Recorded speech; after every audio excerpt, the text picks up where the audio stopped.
How you doing, everybody? Juan Romero here from GamesXpanse. I've got James with me, and we're going to take a look at some of the great games of the last generation that have been given a new lease of life for those of you that have got a PlayStation 5 Series X or a Series S. They've been given some juicy upgrades, and well, they might be worth playing again or going in for the very first time. They feel like new games at times, so let's get straight into it, and James is going to start you off. Thanks very much, Juan, and hey, how you doing, everyone? Now, there's something about sharks that have always held me in grim fascination. It must have been from watching Jaws when I was a kid and hiding behind the sofa. So it was with great intrigue that I followed Maneater last year and could not wait to take to the seas and cause destruction as a shark. With the game upgraded for PS5 and Series X, and with the game now available on PS Plus to download, there is no better time to take to the seas in 4K at 60 frames per second. It looks great on the new consoles, and I've had a great time playing this one on PS5 personally. Now, Destiny 2, the base game, remains a free download. It takes a whole load of space on your drive, but it's still a fun game to play. And now, if those of you that have got a 4K TV, 4K has been enabled with a steady 60 frames per second. And I have to say, it's now a very good experience to play this on the PS5 or the Series X or S. And what's more, loading times have been reduced, and in Crucible mode, 120 FPS mode has been enabled. Menus are quicker and snappier too, making the whole experience a much more pleasant one. One of the coolest features is that cross-save feature, meaning that no matter where you've played this before, you'll be able to carry that progress over to the PlayStation 5 Series X or S. Up next for me, Juan, I really enjoyed Star Wars Fallen Order and thought it was one of the better games set in the Star Wars universe, but there were some performance issues. So I couldn't wait to try it out when the new update patch went live about a week or so ago, and it was a pleasant surprise. The Series X has a quality mode with dynamic resolution hitting 30 frames per second for those of you wanting those high fidelity visuals, but I was more interested in the performance mode where we get a steady 60 frames per second hitting 1440p resolution. Now it can drop to 1080p at times, but still, this is what many of us wanted, a consistent 60 frames per second on these games.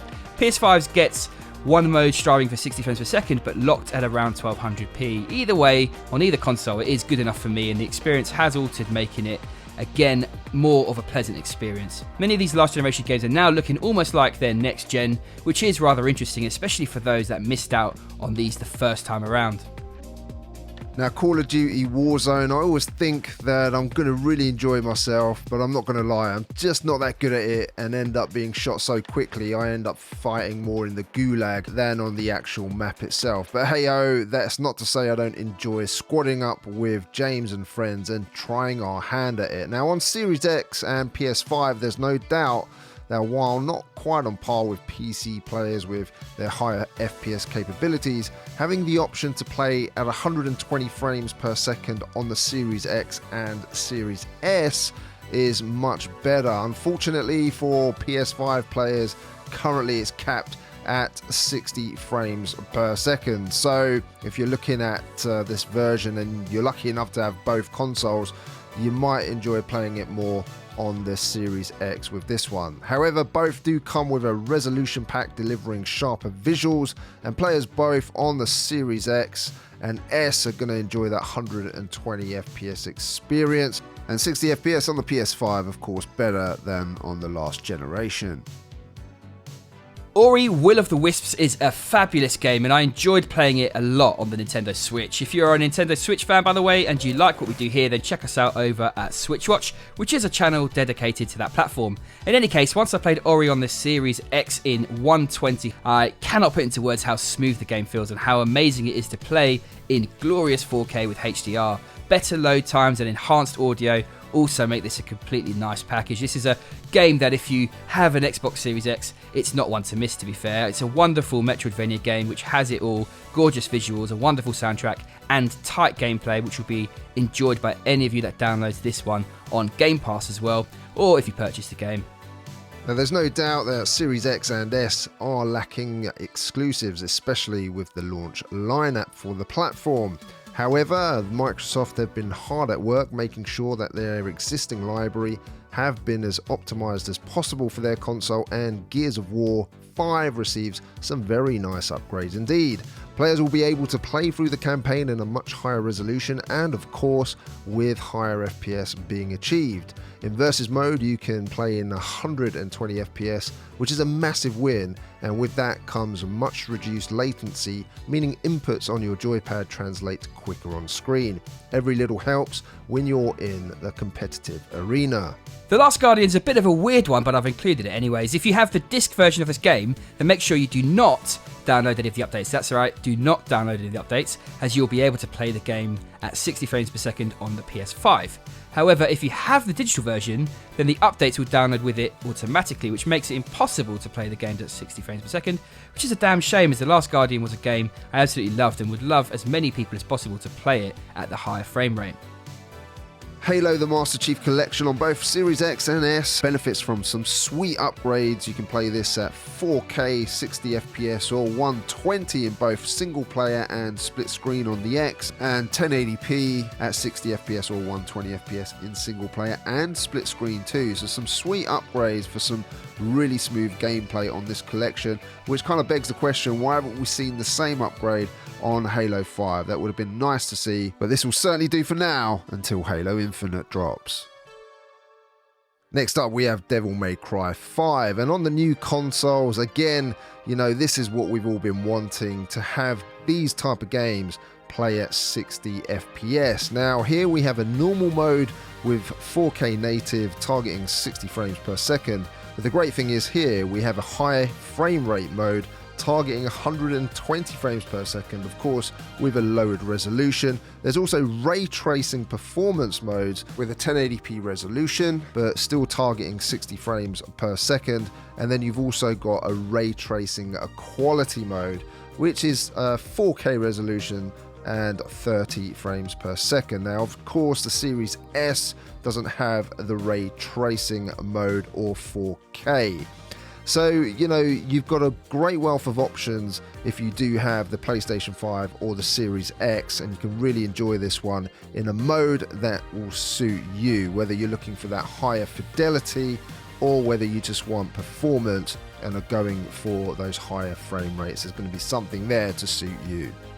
Ghost of Tsushima was one of my favourite games on the PS4. It was excellent, but going back and revisiting this now that it has those upgrades, it's at 60 frames per second on the PS5, it almost feels like a new game, and I'm sure that many of you playing on these consoles and revisiting will feel the same as I do, that this is how the game was meant to be played. I certainly feel like it's worth playing all over again, and the experience feels so smooth, and the extra fidelity gives it that pop.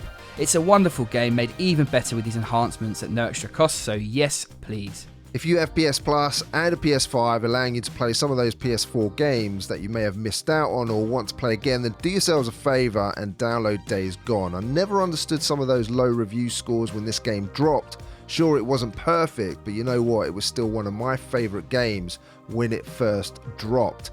Playing this now again on PS5 though feels like a remastered version of the game. It's super smooth, running at a consistent 60 FPS with enhanced fidelity, and I cannot tell you how much more I'm enjoying this on the PlayStation 5. It's one game that in my spare time I just keep going back to, whether it's to clear a nest, upgrade my bike, or cause havoc against some of those massive hordes.